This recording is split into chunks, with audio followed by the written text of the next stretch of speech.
Okay, so the baby check app, as I said, by the Lullaby Trust, going to begin, and initially it asks you if there's any emergency symptoms. Hopefully the answer is going to be no.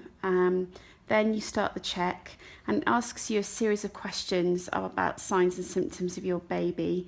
So have they got an unusual cry? I'm going to say no, and then I press next. Asks me about their fluid intake, which can be a clear sign if they are becoming unwell. So I'm going to say a little less than usual. Next. Vomiting, so if they've been sick, has your baby vomited at least half the feeds after every one in the last 3 feeds? And I'm going to say yes. No green vomit. Have they passed less urine than usual? I'm going to say yes. Blood in the nappy, no.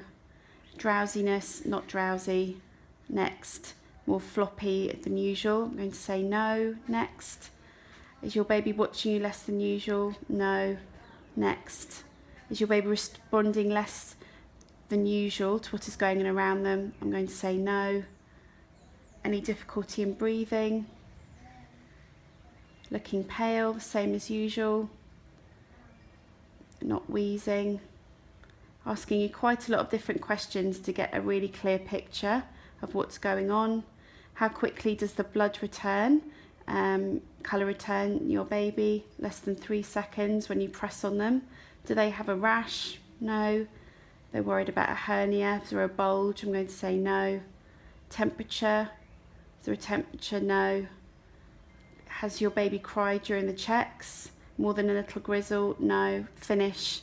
And it gives you a scoring there. So the baby has scored 10.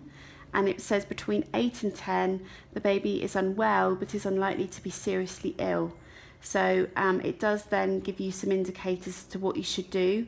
And obviously if it had scored higher and the baby was really unwell, it would have asked you to go straight to A&E.